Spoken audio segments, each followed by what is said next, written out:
Good morning, everybody. It's Dr. Karen, and today I'm going to talk a little bit about sight word instruction, what it is, and some of the issues with it. So, if you're a parent and you have a child who is in elementary school and you've done some of the schoolwork and things that are recommended by their teachers to build their literacy skills, you may have encountered what's known as sight word practice.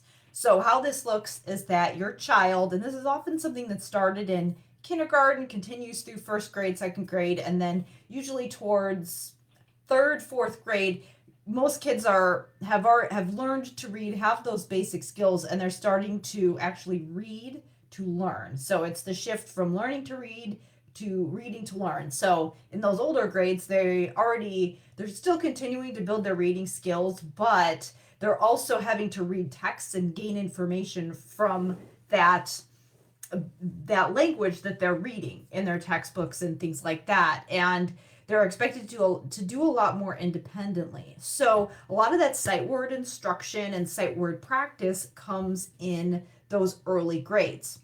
And the problem with that is that I have had parents who have been really working hard with their kids at home. The teacher is sending home sight words, this box of words that they're supposed to practice. They're usually high frequency words that come up in texts often that they want kids to just kind of know like that.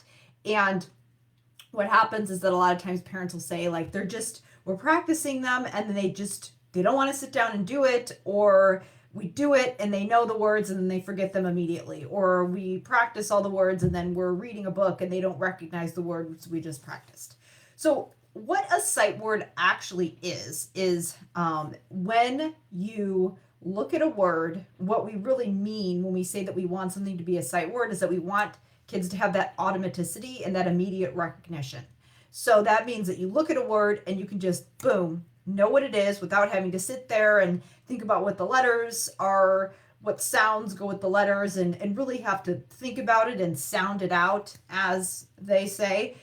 We want it to be automatic. So there's a lot of words that you can just look at, and by sight, without having to think about it, your brain automatically recognizes the word. You can just read it, you can put meaning behind it.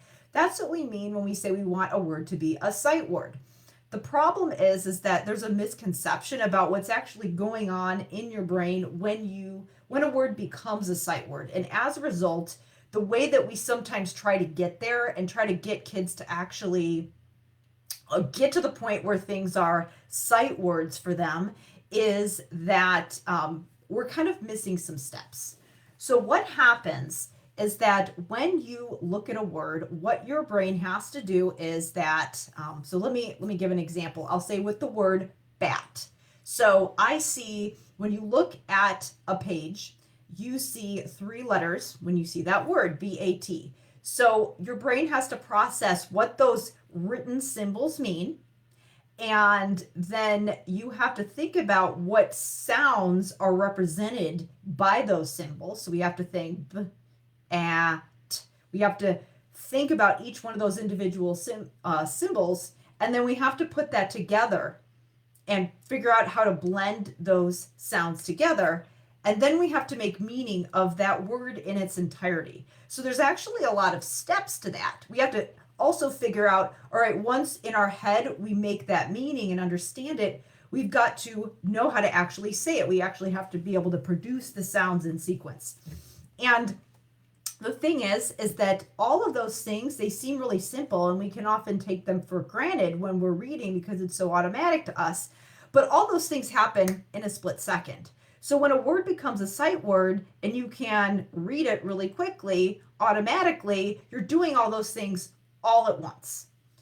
So a lot of kids, when we have them practice sight words, so just kind of looking at the words and saying them and almost drilling them, a lot of words can pick up on what those little steps are that I just said and kind of implicitly learn them without really having a lot of direct instruction on how to blend those sounds together. And there are pieces of that in the curriculum, but there are some kids that just need a little bit more than that drill. They can't implicitly figure out those steps without somebody directly explaining it to them.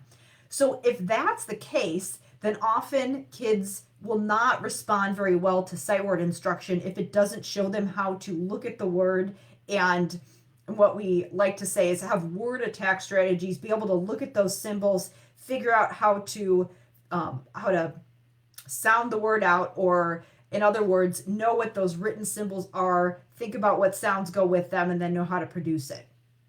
So the problem is that we're kind of skipping those steps for kids who need a little bit more of that direct instruction. And so that's why when you're doing those drill strategies, you might see that kids don't remember the words, or like they're just kind of guessing, or maybe they remember the words when they're drilling it and then they don't recognize it later on when you're actually reading. And if that's the case, then a lot of times they won't be as motivated to actually sit down and work on those words.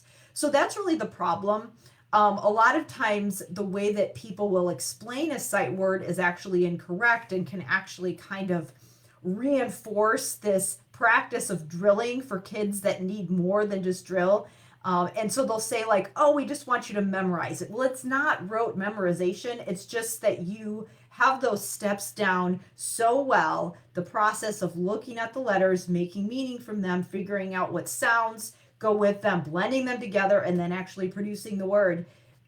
They've gotten so good at doing all those steps, it just seems automatic. So what a lot of those kids need is that they need you to actually talk about those individual sounds in the words and blend them together. And that is what helps them to actually become sight words. What we actually call that, the official term, is called a mental orthographic image. That means that you have that image of the word and you can immediately make meaning, you can immediately read it, and you can be really automatic with it. So when you have that mental orthographic image, meaning that you can do all of those steps right away without thinking about it, then that means that a word has become a sight word. And the great part about that is that you don't have to you don't have to use a lot of energy to think about how to sound words out. And so that's where you can get those solid comprehension skills. So the next question becomes, all right, so now that we kind of understand that when you're just drilling and your child is not getting it, we might have to break it down and actually focus on what's known as phonemic awareness, where you're actually showing kids how to figure out the relationship between the symbols on the page and the sounds that they're making, and then figuring out how to take sounds and blend them together. And so that is something, if your child is struggling with sight words and they're just not making progress that you would expect, that's something that you can ask your child's teacher about. Do they need some more direct work on those phonological awareness? I'm going to write that in the description because I know that that's a mouthful. But basically, the question that you want to ask your teacher is, all right, do we need to actually look into this a little further and maybe give them some additional practice with those skills? So that's something that you can ask about and bring to your child's teacher's attention, whether it be the general education teacher, reading specialist, a speech pathologist, a special ed teacher, or anybody who's working with your child. So that's something that you can look into if they are having a hard time with sight word recognition and those drills that they might be asked to do in the younger grades. So that's something that you can look into. But the other thing is that if you have a child who might be taking a little bit longer to learn to read, the challenge that happens is it's something called the Matthew effect.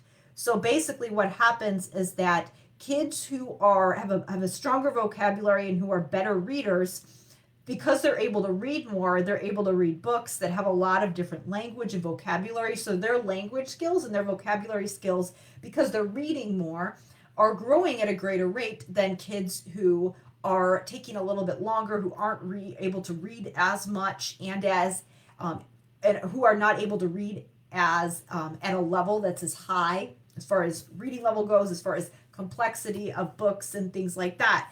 So the challenge becomes is that if you have a child who is taking a little bit longer to learn to read and they're not reading as much, the books that they're reading aren't as advanced, then they're not being exposed to vocabulary as much as their peers. And that's kind of a snowball effect because it's like, so they don't have the vocabulary skills, they're not able to comprehend as well when they're reading, and then they're not able to read at a level that is as high because of their vocabulary skills. And then because of that, they're not developing at a higher rate. So it's kind of a snowball effect where it's like the rich get richer, the poor get poorer kind of a thing. But there is a way that you can, as a parent, really support your child, not just in developing those reading skills and working with your teacher to figure out what kinds of direct help your child might need, but you can also be doing some things at home to help build that vocabulary so that there's not that gap. So the number one thing that I recommend to parents is, I mean, again, super obvious, but is reading with your child every day. This can look a number of different ways. Usually the recommendation that a teacher will give you is they'll say at least do it 4 to 5 days a week for 20 minutes a day. That's kind of the minimum. So, I mean, I recommend doing it as much as possible.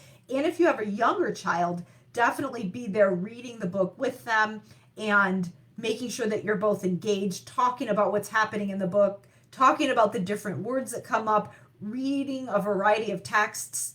Sometimes you might be reading a book at the level that your child is reading at that they can read, or you can read a book to them that's harder and they're listening and they're paying attention, they're looking at the print with you. That gives them that additional exposure to words, which actually can also improve those sight words. The more exposure they have to print, the better that's going to be. You might be able to point out some of those words that they're working on in the book, even if they can't read all the words. So that exposure can get them to have that exposure to those harder words and that vocabulary, even if they're not able to fully read that book more independently. And it's also just a great bonding activity that you can do with your child.